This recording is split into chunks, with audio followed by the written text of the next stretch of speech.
ब्रह्म मुहूर्त में देखा गया स्वप्न सिद्ध होता है कि नहीं होता? हो जाता है ना।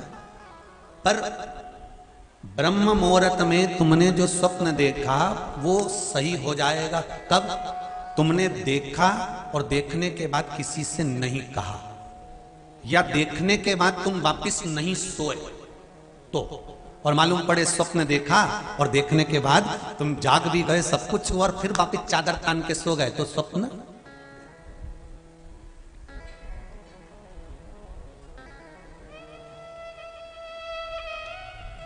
अभी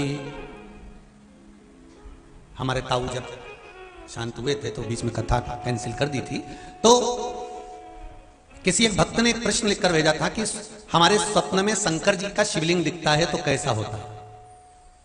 हमने कहा इतनी सी बात के लिए तो आपको प्रश्न करने की जरूरत ही नहीं, पुराण को देख लीजिए, ब्रह्मवेत्ता पुराण उठाइए और उसका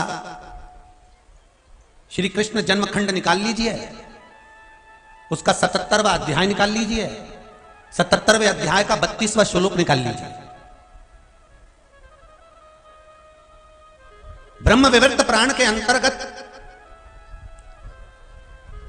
77वें अध्याय के 32वें नंबर के श्लोक पर स्वप्न का फल लिखा हुआ है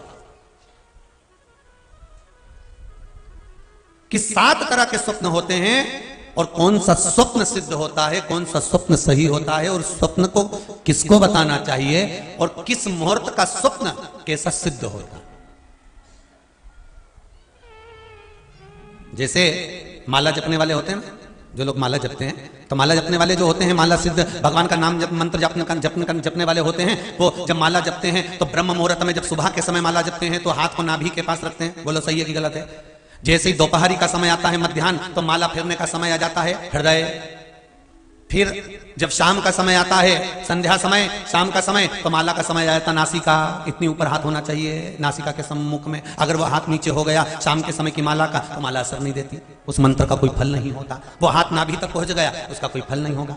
जैसे मंत्र जाप में, माला जाप में एक नियम है कि माला जपने वाला जो भक्त होता है, भगवान की भक्ति को धारण करने वाला जो भक्त होता है, जब ब्राह्मण देवता माला जपते हैं तो जब प्रातः का समय होता है, ब्रह्म मुहूर्त का समय होता है, प्रातः के समय पर जब माला जपता है तो नाभि के बराबर में उसकी गौमुखी, उसकी माला होना चाहिए। जब मध्याह्न का समय हो तो माला हृदय तक होना चाहिए, हाथ ऐसा चलना चाहिए। जब मंत्र माला जप रहे हो, मंत्र माला जपते समय जब शाम का समय हो तो माला तुम्हारी नासिका के सम्मुख होना चाहिए। तब मंत्र की प्रबलता और माला की प्रबलता का फल हजारों लाख गुना हो जाता है, जिसको कोई काट नहीं सकता।